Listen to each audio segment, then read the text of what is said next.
उसने एक मांगने वाले को झट से कुछ निकाल कर दे दिया। मैंने कहा कि भाई देखभाल कर देना चाहिए, ये फ्रॉड लोग होते हैं और आम इंसान के जज्बा नेकी को एक्सप्लॉइट करते हैं। फरमाने लगे आपने वजह फरमाया, मैं पहले ऐसा ही करता था, फिर एक वाक़ये ने मेरी दुनिया बदल कर रख दी। मैं धर्मपुरा लाहौर में अपने घर से साइकिल पर निकला था कि ठेकेदार से अपने बकाया जात वसूल कर लूं। मैं स्टील मिल फिक्सर था और एक कोठी के लेंटर के पैसे बाकी थे, मगर ठेकेदार आजकल पर टरखा रहा था। मैं साइकिल पर जा रहा था कि एक शख्स अपना बच्चा फुटपाथ के किनारे लिटाए अस्पताल पहुंचाने के लिए टैक्सी का किराया मांगता फिर रहा था। वो कभी किसी पैदल का बाजू पकड़कर हाथ जोड़ देता, मेरा बच्चा बचा ले, मुझे टैक्सी का किराया दे दे। तो कभी मोटरसाइकिल वाले को हाथ देकर रोकता, कभी किसी कार वाले के पीछे भागता कि वो कार में उसके बच्चे को अस्पताल पहुंचा दे।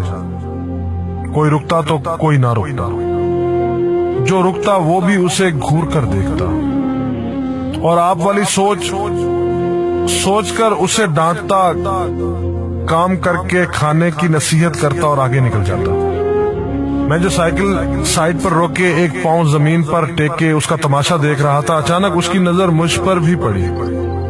उसने मेरी साइकिल का हैंडल पकड़ लिया, भाईजान खुदा के लिए मेरे बच्चे की जिंदगी बचा ली, उसको सख्त बुखार है, आप नीचे उतर कर उसको देख तो लें, आपको यकीन आ जाएगा। आप देंगे तो शायद किसी और को भी एतबार आ जाए, मगर मैं भी आपकी तरह सोच रहा था। फिर जिस जारहाना अंदाज में उसने मेरी साइकिल का हैंडल पकड़ रखा था, लगता था कि इधर मैं साइकिल से उतरा और उधर वो साइकिल पकड़कर भाग जाएगा। मैंने भी उसे काम करके खाने की तलकीन की और पिछले जुमे में सुनी हुई हदीस उसको भी सुना दी। कमाकर खाने वाला अल्लाह का दोस्त होता है, और अपना हैंडल छुड़ाकर बुड़बड़ाता हुआ आगे चल पड़ा। हरामखोर हमें बेवकूफ समझते हैं। 2-3 घंटे के बाद जब मैं बकाया जात वसूल करके वापस आया तो वो अभी उसी जगह खड़ा मांग रहा था। बच्चे को अब वो सड़क के पास ले आया था और उसके चेहरे से कपड़ा भी उठा रखा था। वो धाड़े मार मार कर रो रहा था। अब वो बच्चे के कफन दफन के लिए मांग रहा था। मैंने साइकिल को रोककर पांव से नीचे टेका और मैयत के चेहरे की तरफ देखा। फूल की तरह मासूम बच्चा जिंदगी की बाजी हार गया था। मेरे रोंगटे खड़े हो गए। मैंने जेब में जो कुछ था बकाया जात समेत सब बगैर गिने निकाल कर बाहर फेंका, और इससे पहले कि उसका बाप मेरी तरफ मुतवज्जे हो, साइकिल उस तेजी से चलाकर भागा गोया सारे लाहौर की बलाएं मेरे पीछे लग गई हों। मैं घर पहुंचा तो मेरा बुरा हाल था। थोड़ी देर बाद मुझे बुखार ने आ घेरा।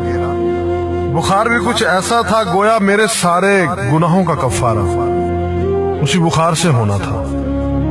घर वाले मुझे अस्पताल के लिए लेकर निकलते और मैं चारपाई से छलांग लगा देता। मुझे अस्पताल नहीं जाना था। मैं उसी बच्चे की तरह एड़ियां रगड़ रगड़ कर मरना चाहता था। 2-3 दिन के बाद बुखार को तो आराम आ गया, मगर मैं जहनी मरीज बन गया। मुझे लगता गोया मेरा अपना अकलौता बेटा जो 3री क्लास में पढ़ता था वो उस बच्चे के कफारे में मर जाएगा। मैंने बच्चे का स्कूल जाना बंद कर दिया। बीवी के बार बार इसरार के बावजूद मैं बच्चे को स्कूल तो क्या दरवाजा खोलने भी नहीं जाने देता था। 40 दिन गुजर गए थे और बच्चे का नाम स्कूल से कट गया था। वाइफ ने अपने भाई से बात की जो दुबई की कंपनी में कैशियर था। उसने मुझे बाहर बुलाने के लिए पासपोर्ट बनाने को कहा, मगर एक तो मैं शनाख्ती कार्ड भी पैसों के साथ निकालकर बच्चे की मैयत पर फेंक आया था। दूसरा, मैं खुद भी बच्चे को अकेला छोड़कर बाहर नहीं जाना चाहता था। वो 40 दिन कयामत के 40 दिन थे।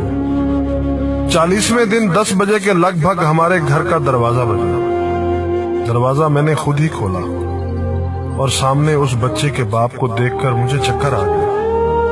मुझे लगा जैसे हम दोनों आमने सामने खड़े खला में चक्कर काट रहे हैं। दरमियान में बच्चे का चेहरा भी आ जाता। मेरी कैफियत से बेखबर उस बाप ने मुझे दबोच लिया और फूट फूट कर रोना शुरू कर दिया। وہ کچھ کہنے کی بجائے میری ٹھوڑی کو ہاتھ لگاتا اور اسے چوم لیتا، جبکہ میں پتھر کا بت بنے اس کی گرفت میں تھا کہ اچانک مجھے جھٹکا لگا اور میری چیخ کچھ اس طرح نکلی جیسے کسی کو پانی پیتے وقت اچھو لگ جاتا ہے اور پانی اس کے منہ اور ناک سے بہہ نکلتا ہے۔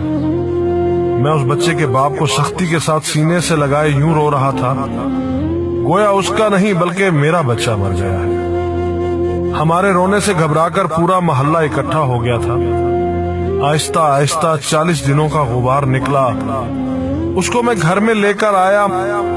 محلے والے بھی آ گئے تھے جنہوں نے اس آدمی سے بہت افسوس کیا۔ کچھ دیر بعد اس نے اپنی جیب سے میرا شناختی کارڈ نکالا اور مجھے واپس کیا، پھر جیب میں ہاتھ ڈال کر کچھ پیسے نکالے اور میرا شکریہ ادا کر کے کہنے لگا کہ آپ کے پیسے بڑے برکت والے تھے، شاید آپ کے خلوص کی برکت تھی کہ میرے بہت سارے کام ہو گئے۔ سارے اخراجات کے بعد کچھ پیسے بچ گئے تھے، ان میں کچھ پیسے میں نے ادھار لے کر ڈالے ہیں، یہ آپ قبول کر لیجئے، باقی میں بہت جلد آپ کو واپس کر دوں گا۔ میں نے پیسے واپس لینے سے سختی کے ساتھ انکار کر دیا اور منت سماجت کر کے اسے پیسے رکھنے پر راضی کر دیا۔ اس کے بعد میں یہاں بطور اسٹیل فکسر آ گیا۔ میں جی جان سے کام کرتا تھا، چند ماہ میں ترقی کر کے فور مین بن گیا۔ 3 سال بعد میں نے سالے کی مدد سے اپنی کمپنی بنا لی۔ اور اس بچے کے والد کو بھی اپنی کمپنی میں بلا لیا۔ آج وہ میری کمپنی میں فور مین ہے۔ اس بچے کے بعد اللہ نے اس سے 2 بیٹوں اور 1 بیٹی سے نوازا ہے۔ میں اسے آپ سے ملواؤں گا، مگر اسے سائیکل والا قصہ مت بیان کیجیے۔ وہ آج تک نہیں پہچانا کہ میری سائیکل روک کر اس نے مجھ سے سوال کیا تھا۔ وہ مجھے ولی اللہ سمجھتا ہے، جس نے اس بچے کی لاش دیکھ کر سب کچھ نکال کر دے دیا۔ قاری صاحب، اس دن کے بعد میں کسی کو خالی ہاتھ نہیں لوٹاتا۔ قاری صاحب، اس دن کے بعد میں کسی کا ہاتھ خالی نہیں لوٹاتا۔ تھوڑا سا دینے سے نہ وہ امیر ہوتا ہے اور نہ میں غریب ہوتا ہوں۔ بس دل کو تسلی ہوتی ہے کہ میں اس بچے کا خون بہا ادا کر رہا ہوں۔ رہ گئی لوٹنے کی بات تو قاری صاحب، ہمیں کون نہیں لوٹتا؟ جوتے والا ہمیں لوٹتا ہے، کپڑے والا ہمیں لوٹتا ہے، سبزی اور گوشت والا ہم کو لوٹتا ہے۔ اتنا لوٹنے کے بعد اگر کوئی ہمیں اللہ کے نام پر لوٹ لے تو شاید حشر میں ہماری نجات کا سامان ہو جائے کہ یہ بندہ میری خاطر میرے نام پہ لوٹتا رہا ہے۔